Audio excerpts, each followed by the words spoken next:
Bismillahirrahmanirrahim. Assalamualaikum warahmatullahi wabarakatuh. Ketemu lagi dengan saya Aziz Faiz. Kali ini saya akan membicarakan mengenai minoritas agama dan teori kosmopolitanisme. Ini teori yang sangat penting, teori yang menurut saya perlu dipahami, terutama dalam konteks Indonesia yang sangat beragam, dalam konteks Indonesia yang penuh dengan etnisitas maupun penuh dengan latar belakang agama yang berbeda-beda. Itu dalam materi tentang agama dan masyarakat minoritas. Biasanya saya juga di kelas mengajar tentang minoritas agama dan teori kosmopolitanisme ini menjadi bagian dari perbincangan saya dengan mahasiswa.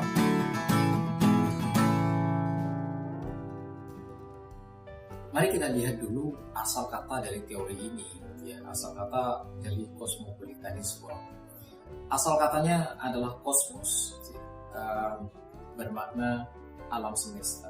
Kosmos itu adalah alam semesta. Anda bisa membayangkan alam semesta ini penuh dengan keteraturan. Alam semesta ini punya elemen-elemen yang berbeda yang saling mendukung satu sama lain. Kosmos. Yang kedua berasal dari kata polites, bahasa Yunani. Polites bermakna warga atau penduduk atau warga negara. Jadi istilah polites ini dalam diskursus politik Yunani sering disebut misalnya dengan polis atau politia.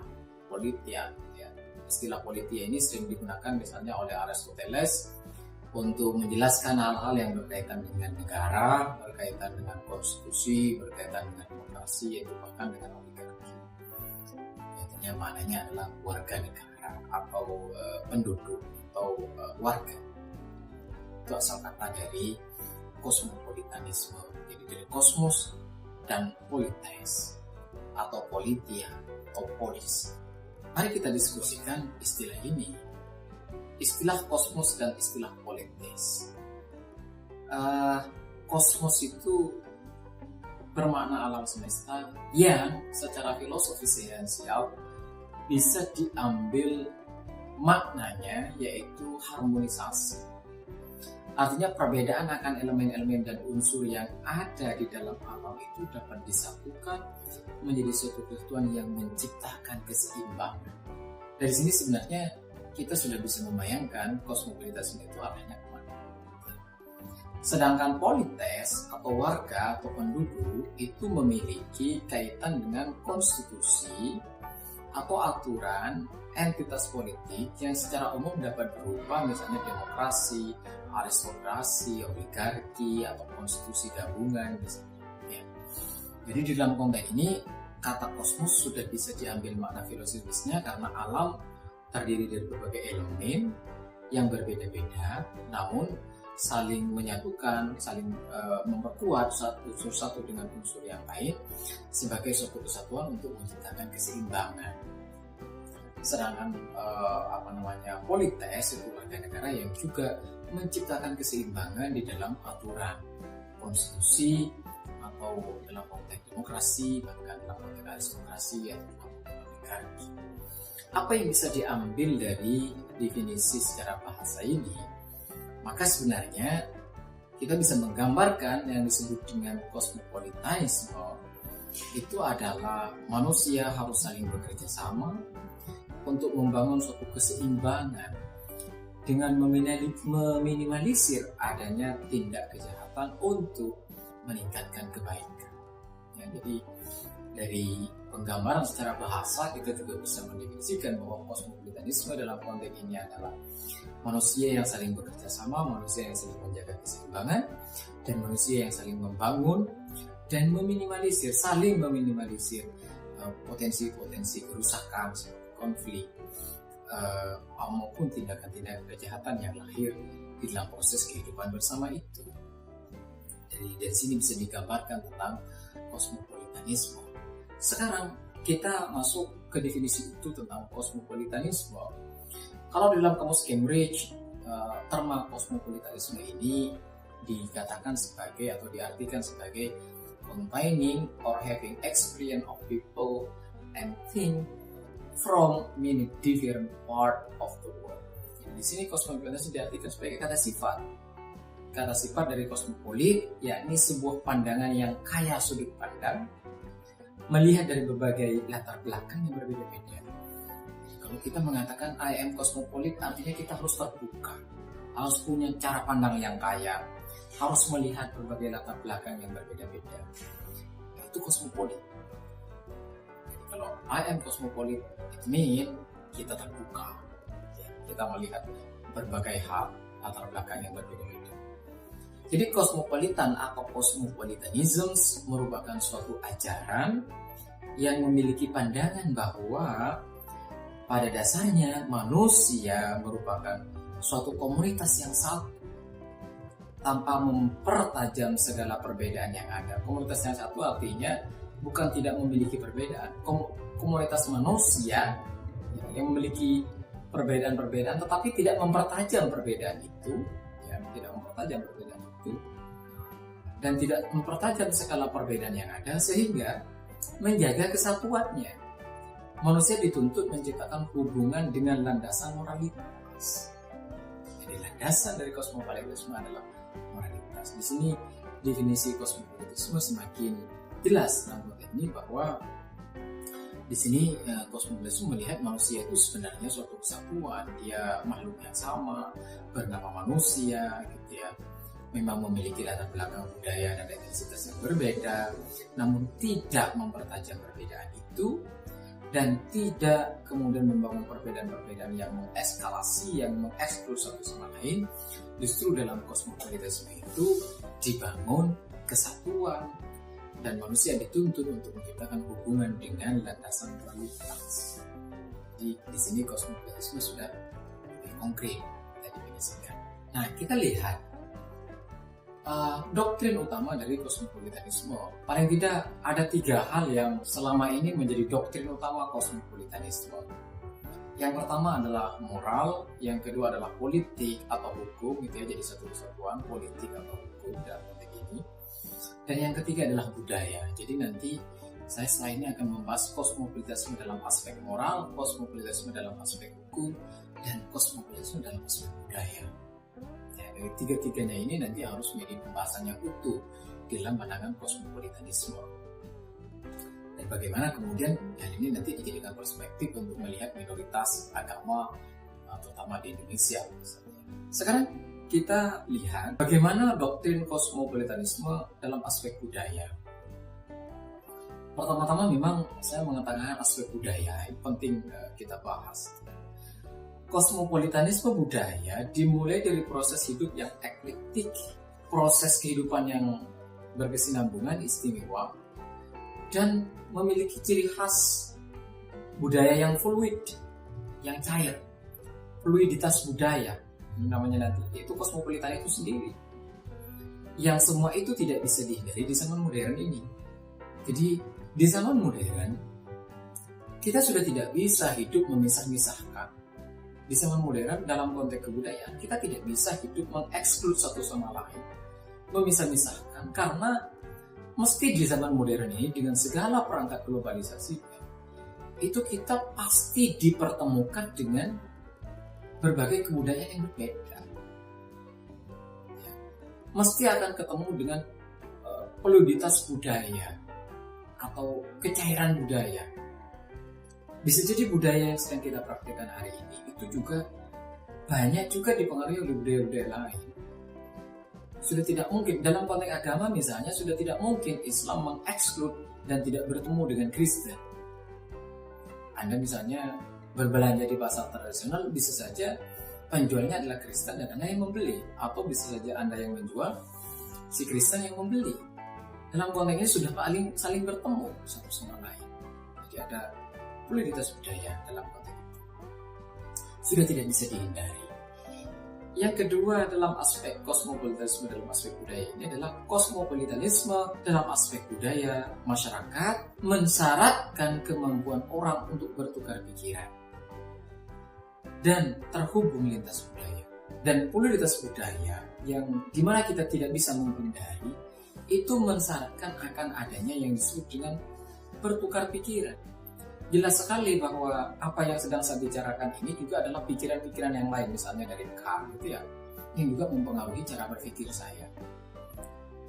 Anda juga secara pribadi juga banyak dipengaruhi oleh pikiran-pikiran lain di luar pikiran Anda. Artinya bahwa pikiran Anda juga dibentuk oleh pikiran yang lain dan saling bertukar pikiran dengan pikiran yang lain. Contoh, Anda mungkin di SD diajari oleh guru ini. Guru satu dengan guru yang lain di SD itu memiliki cara berpikir yang berbeda dan itu mempengaruhi Anda. Pun ketika di SMP, pun ketika masuk ke perguruan tinggi, jadi Anda sendiri itu juga sudah mengalami pertukaran pikiran. Anda bertemu dengan orang luar, kita bertemu dengan orang luar, itu juga mengalami pertukaran pikiran. Kita berbincang-bincang, berdiskusi, mengalami pertukaran pikiran. Dengan orang yang berbeda, mengalami pertukaran yang berbeda. Mengalami pertukaran pemikiran. Dengan budaya yang berbeda, kita mengalami pertukaran pemikiran. Jadi di dalam kosmopolitanisme, dalam aspek budaya itu mensyaratkan terjadinya pertukaran pemikiran yang lintas budaya. Jadi kita belajar ke kebudayaan lain, tidak boleh mengeksklud. Kita juga belajar ke kebudayaan lain. Dalam konteks Indonesia misalnya, umat Islam misalnya dalam konteks usaha dan ekonomi penting saya kira belajar terhadap etnis Chinese misalnya, etnis Tionghoa, etnis Cina. Pun begitu etnis Tionghoa misalnya belajar dalam konteks kebudayaan Islam seperti apa dan sebagainya, sehingga saling memperkaya satu sama lain. Di dalam konteks ini harus ada seperangkat kapasitas manusia yang menjadi alat pertukarannya. Apa itu? Ya seperti bahasa. Anda belajar bahasa Inggris, Anda belajar bahasa Prancis, orang Prancis belajar bahasa Indonesia. Bertukar pemikiran juga. Bahkan dalam konteks ini komunikasi dan lain sebagainya yang memfasilitasi pertukaran budaya satu sama lain. Dalam sekarang kita sudah menjadi warga dunia, menjadi komunitas global. Otomatis kita pasti akan ketemu antara budaya satu dengan budaya lain dan terjadi pertukaran pikiran di dalamnya. Kosmopolitanisme dalam aspek budaya bergerak dari klaim tentang diri dan kehidupan yang baik ke klaim tentang sifat yang fluid dalam konteks budaya secara umum. Jadi sudah tidak mungkin kita ini tidak mengalami fluiditas budaya. Bahkan dalam agama. Dalam agama misalnya mengalami fluiditas juga karena banyak sekali praktek-praktek keagamaan yang juga dipengaruhi oleh praktek-praktek keberagaman yang lain. Paling tidak dari sisi bentuk. Dalam Islam sendiri misalnya tahlil itu dalam konteks hitungan harinya misalnya dipengaruhi atau mengalami fluiditas karena dialog dengan Hindu dan Buddha misalnya. Meski isinya Islam. Nah, artinya dalam konteks ini, dalam konteks aspek budaya, dalam kosmopolitanisme, itu tidak memungkinkan orang tertutup. Jadi harus terbuka. Yang kedua, doktrin kosmopolitanisme dalam aspek moral. Dalam aspek moral itu kira-kira begini, teman-teman sekalian. Jadi kelas sosial, pangkat, status, bahkan asal, bahkan gender sekalipun ya, diperlakukan sebagai atribut sekunder. Jadi dalam kosmopolitanisme dalam aspek moral, perbedaan asal, perbedaan gender laki-laki dan perempuan misalnya, perbedaan status, bahkan perbedaan pangkat dalam konteks kosmopolitanisme itu hanya dijadikan sebagai atribut sekunder dan tidak relevan secara moral. Ya. Sebab bentuk pertama dari afiliasi moral bagi warga negara adalah afiliasinya dengan kemanusiaan yang rasional. Jadi tidak penting Anda itu jadi kepala desa, misalnya Anda jadi pejabat publik, atau Anda jadi seorang dosen, atau Anda jadi mahasiswa, itu adalah atribut sekunder. Sebab yang paling penting kita adalah mengafiliasikan diri secara moral terhadap kemanusiaan yang rasional. Ini yang paling penting dan ini yang paling utama, ini yang paling primer. Karena itu teman-teman sekalian, dalam perspektif kosmopolitanisme ini, manusia harus membentuk apa yang disebut dengan komunitas moral yang dipersatukan oleh rasa kemanusiaan universal. Jadi kita ini harus membangun komunitas moral yang komunitas moral ini dipersatukan oleh kemanusiaan universal. Hal ini tentunya mengandaikan adanya rasa empati. Kalau kita sudah egois betul, itu berarti kita belum kosmopolitan. Kalau kita dalam konteks ini tidak memiliki moral kemanusiaan yang dilihat hanya status sekundernya, hanya pangkatnya, hanya gendernya misalnya, maka kita sebenarnya dalam konteks kosmopolitanisme tidak memiliki moral universal itu sendiri. Jadi dalam aspek kosmopolitanisme itu kita harus memiliki empati, yang empati itu dibangun karena kemanusiaan universal. Sebagai tentu dalam konteks ini sebagai bagian dari penduduk dunia. Terma kosmopolitan itu identik dengan kehendak akan sebuah perdamaian, baik antar manusia maupun antar bangsa-bangsa di dunia. Lebih jauh, misalnya ini pemikir utama dari kosmopolitanisme itu Kant, misalnya Immanuel Kant, bahkan membayangkan terciptanya apa yang disebut republik dunia. Republik, World Republic. Yang World Republic ini mempersatukan umat manusia dan memberikan kebaikan tertinggi kepada seluruh umat manusia. Jadi kita ini sebagai komunitas global itu sebenarnya kita sudah menjadi bagian dari warga negara global. Bisa jadi itu sebagai Republik Dunia yang kita ini memiliki kebaikan tertinggi. Kebaikan tertinggi kepada seluruh umat manusia. Ini nanti yang oleh Kant itu nanti melahirkan apa yang disebut dengan komunitas global etik yang dapat berperan aktif menciptakan perdamaian dan kebaikan-kebaikan. Ini penting diutarakan dalam konteks ini karena kita sudah mulai harus memikirkan bagaimana kita memiliki moral universal kemanusiaan itu yang memperjuangkan hak-hak kemanusiaan dan menjunjung perdamaian. Ini tentu apakah sekarang sudah ada orang yang kosmopolit? Jelas ada, banyak. Bisa diterjemahkan misalnya dalam LSM yang berjuang dalam konteks membela kemanusiaan dan sebagainya. Terma kosmopolitan ini dalam aspek moral, ya, terutama di dalam pemikiran Kantian atau Immanuel Kant, dijadikan sebagai paradigma moral. Dengan itu, Kant berharap kosmopolitan itu dapat dijadikan landasan etik untuk menciptakan sebuah tatanan yang harmonis di dalam dunia global yang penuh dengan kebijakan, penuh dengan diversity, penuh dengan keberbedaan. Ya. Menurut Kant, ya, moral kosmopolitan merupakan bentuk ekspresi dari kehendak bersama sebagai komunitas etik yang bekerja sama satu dengan yang lain. Nah, komunitas etik yang bekerja sama satu sama lain itu paling tidak menurut Kant memiliki 3 prinsip utama, yaitu prinsip kesetaraan, prinsip menghargai rasionalitas, dan prinsip berkehendak mewujudkan sistem moral yang menyeluruh. Prinsipnya kira-kira demikian. Sekarang kita beralih misalnya ke doktrin kosmopolitanisme dalam aspek politik. Masih dengan Immanuel Kant misalnya, Kant misalnya dalam kosmopolitan sejati itu mengatakan bahwa yang disebut dengan kosmopolitan sejati adalah suatu bentuk republik dunia. Republik dunia itu sudah konsepsi politik sebenarnya, atau world republic yang menghasilkan kebijakan politik tertinggi. Kebijakan politik tertinggi dalam konteks ini adalah perdamaian, kenyamanan, dan kesetaraan dan sebagainya. Lalu gagasan kewarganegaraan dunia tentu setelah terbentuk apa yang disebut oleh Kant itu World Republic, Republik Dunia atau global, maka dalam turunannya ada yang disebut dengan kewarganegaraan dunia atau World Citizenship.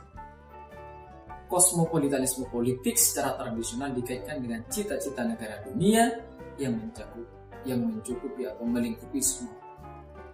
Dari terbentuknya kewargaan dunia, maka kemudian di dalamnya harus menetapkan norma-norma yang disebut dengan norma-norma keadilan kelembagaan yang bersifat global. Ada standar moral ideal seperti perlindungan hak asasi manusia misalnya. Dan kosmopolitanisme sebagai komitmen politik konkret dari tatanan global yang mensyaratkan semua orang memiliki hak dan kewajiban hukum yang setara dari Republik Universal. Jadi tadi ada Republik Dunia, ada kewarganegaraan dunia, menetapkan norma-norma yang adil di dalam kelembagaan yang bersifat global. Kemudian institusi-institusi yang dirancang di dalamnya itu harus dirancang demi kesetaraan manusia. Ada dua cita-cita utama misalnya dalam konteks ini, yaitu realisasi kelembagaan dari hak dan kewajiban hukum yang setara untuk setiap orang di planet. Itu satu cita-citanya. Yang kedua adalah cita-cita kewarganegaraan universal di sebuah republik dunia. Ini pikiran Kant. Ini disebut dengan kosmopolitan dalam aspek politik. Mari kita memperjelas lagi tentang konsep kosmopolitanisme ini dengan membicarakan aspek-aspek apa yang ada dalam kosmopolitanisme ini. Yang pertama adalah universalisme kemanusiaan. Ini menjadi kata kunci dari kosmopolitanisme karena menjadi dasar moral utama. Universal kemanusiaan ini nanti diwujudkan dalam konteks satu, kehendak bersama. Yang kedua adalah prinsip kesetaraan. Yang ketiga adalah empati terhadap sesama manusia sebagai penduduk dunia. Jadi sudah kita harus memiliki empati satu sama lain. Yang aspek selanjutnya dari kosmopolitanisme agama ini adalah hilangnya batas-batas etnis, kuatnya pluralitas budaya, dan heterogenitas politik, harmonisasi dalam kemajemukan. Ini dalam aspek kosmopolitanisme yang kedua. Aspek lain adalah dari kosmopolitanisme itu memunculkan apa yang disebut dengan spirit keterbukaan. Tidak memungkinkan kosmopolit kalau tidak ada keterbukaan. Dalam konteks aspek spirit keterbukaan itu tentu di sini harus menghargai rasionalitas, bertukar pikiran, dan terhubung lintas budaya, yang kemudian nanti terjadi pluralitas budaya. Ini semakin memperjelas itu tentang konsep kosmopolitanisme di dalam materi ini. Sekarang mari kita kaitkan kosmopolitanisme ini dan agama minoritas. Seharusnya kemudian kalau kosmopolitanisme ini sudah terbentuk sedemikian rupa, itu minoritas tidak menjadi persoalan di situ. Tidak menjadi persoalan. Baik minoritas karena jumlah dan tidak akan ada minoritas secara perlakuan. Kenapa? Karena orang sudah berpegang teguh pada moral universal. Namun demikian, karena memang persoalan-persoalan minoritas terjadi di Indonesia, terutama apalagi dalam konteks dunia, kasus Rohingya misalnya dalam konteks dunia, kasus Patani maupun kasus di Indonesia seperti Ahmadiyah. Mari kita lihat kalau kita kontekstualisasi terhadap agama minoritas. Jadi dalam kosmopolitanisme mensyaratkan keterbukaan pada budaya dan identitas termasuk identitas minoritas. Jadi kita tidak bisa kemudian mengeksklud minoritas. Kita harus terbuka dengan mereka dan minoritas juga terbuka terhadap yang lain.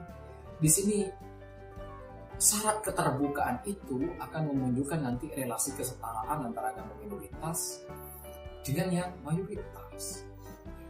Jadi kalau kemudian yang mayoritas mengeksklud dan yang minoritas juga mengeksklud, membangun tembok pemisah, maka di sini tidak akan terjadi apa disebut dengan kosmopolitanisme. Karena itu kalau ingin terjadi kosmopolitanisme di dalam ruang relasi mayoritas-minoritas harus ada keterbukaan satu dengan yang lain. Mensyaratkan keterbukaan. Kosmopolitanisme juga di dalam aspek relasi dengan agama minoritas ya, melihat agama minoritas sebagai bagian yang setara sebagai penduduk dunia. Tentu kalau Anda punya cara pandang kosmopolit, maka kita akan melihat minoritas itu sebagai bagian yang setara dengan kita. Karena mereka menjadi anggota atau bagian dari warga dunia. Jadi kalau kita berpikiran kosmopolit, kita akan menganggap agama minoritas atau minoritas etnis maupun minoritas agama itu bagian dari yang setara dengan kita, yang setara dengan mayoritas. Mereka setara. Kenapa? Karena minoritas itu bagian dari penduduk dunia yang memiliki kehendak bersama dalam republik dunia yang egaliter. Minoritas dan minoritas dalam sisi jumlah bisa jadi iya, tetapi dalam konteks perlakuan, pelayanan, dan kedudukan itu adalah mensyaratkan yang setara. Kosmopolitanisme juga menghendaki harmonisasi dalam kemajemukan, termasuk kemajemukan identitas agama minoritas. Tentu di sini karena majemuk dalam konteks Indonesia dan banyak etnisitas, banyak agama juga, maka kemudian kemajemukan ini dihendaki di dalam konteks ruang kosmopolitanisme itu terjadinya harmonisasi di dalam diversity itu, di dalam keberagaman itu. Karena itu agama minoritas dalam konteks kosmopolitanisme memiliki hak yang sama, mampu juga bertukar pikiran satu sama lain dan terhubung dalam konteks lintas budaya. Nah, sekarang mari kita contohkan secara konkret. Islam misalnya, ini Gus Dur misalnya menulis buku tentang kosmopolitanisme Islam. Islam itu kosmopolit, sungguh sangat kosmopolit. Paling tidak kita baca misalnya dari pikiran Abdurrahman Wahid ketika menulis tentang kosmopolitanisme Islam, dia berangkat misalnya dari kejadian apa yang terjadi pada masa Rasulullah ketika Rasulullah Nabi Muhammad hijrah ke Madinah. Ketika Nabi Muhammad hijrah ke Madinah, yang dilakukan pertama kali oleh Nabi Muhammad adalah al-ikha, mempersaudarakan itu adalah tindakan kosmopolitan untuk penyetaraan, untuk saling berbagi, untuk saling peduli, untuk saling berempati, dan duduk di dalam sebuah komunitas yang besar menjadi warga Madinah. Selanjutnya nanti setelah al-ikha, setelah mempersaudarakan, yang dilakukan Nabi Muhammad juga di situ adalah membuat piagam Madinah. Piagam Madinah itu tidak monopoli umat Islam. Piagam Madinah itu adalah suatu piagam yang itu terdiri dari berbagai agama, dari berbagai suku yang ada di Madinah, membentuk piagam bersama. Ya, yang ini nanti disebut dengan kalimatun sawa. Ya. Ini kan karena pikiran kosmopolitanisme Nabi Muhammad, karena dia terbuka. Ya. Dia terbuka, karena itu nanti disebut dengan Madinah.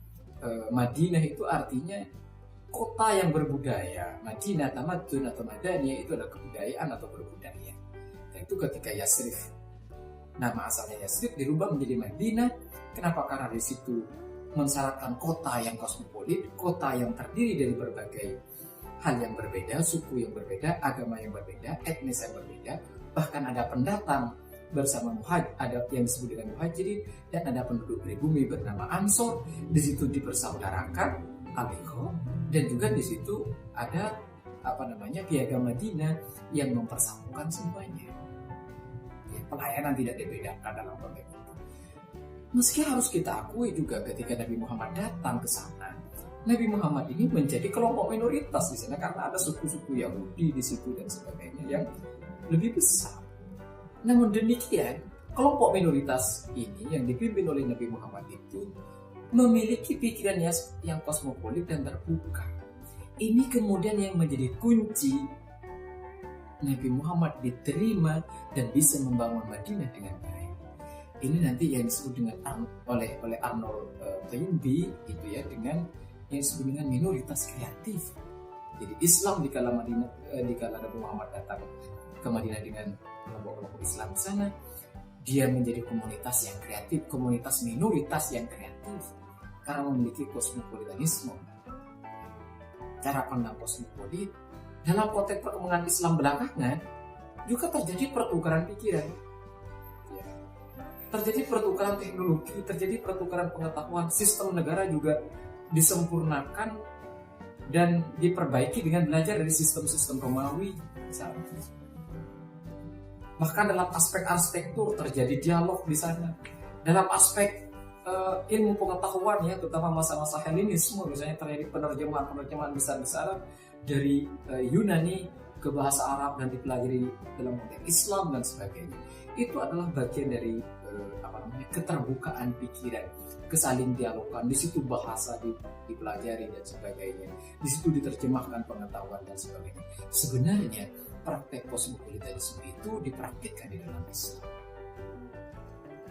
Maka menjadi persoalan jika saat ini misalnya ada pemeluk-pemeluk Islam yang tidak kosmopolit, tentu tertutup dan tidak terbuka, tidak belajar dari yang lain, tidak saling berdialog dengan yang lain, dan tidak mendudukkan yang berbeda dengan dirinya setara. Karena Nabi Muhammad di Madinah itu berpikiran yang setara dengan membentuk piagam Madinah, dan kelompok-kelompok Yahudi, misalnya kelompok-kelompok yang lain dan etnis-etnis yang lain di sana, atau suku-suku lain diperlakukan dengan setara di lapangan itu. Bahkan Arnold Toynbee mengatakan di zaman itu Nabi Muhammad sudah terlalu modern dan sangat modern. Ini contoh konkret bagaimana kosmopolitanisme memainkan bentuknya di dalam ruang kehidupan sosial kita. Ala kulihal ini yang menjadi kewajiban kita ke depan, berpikir kosmopolit itu menjadi sangat penting. Berpikir bahwa kita adalah tidak sendiri dan menjadi bagian dari warga dunia itu juga penting. Bahwa moral kemanusiaan diutamakan, keterbukaan dan dialog, dan pertukaran kebudayaan yang fluid dan kesetaraan sebagai warga dunia menjadi penting dilakukan. Dalam konteks ini akhirnya satu sama lain saling menguatkan, membangun keseimbangan dunia. Inilah yang disebut dengan kosmopolitanisme. Saya kira itu teman-teman sekalian yang bisa saya sampaikan. Jika ada pertanyaan atau sesuatu pendapat yang berbeda, boleh disampaikan di kolom komen. Nanti akan saya respon melalui komentar di kolom komen, atau nanti akan saya respon dengan video-video baru. Terima kasih, jangan lupa bahagia. Assalamualaikum warahmatullahi wabarakatuh.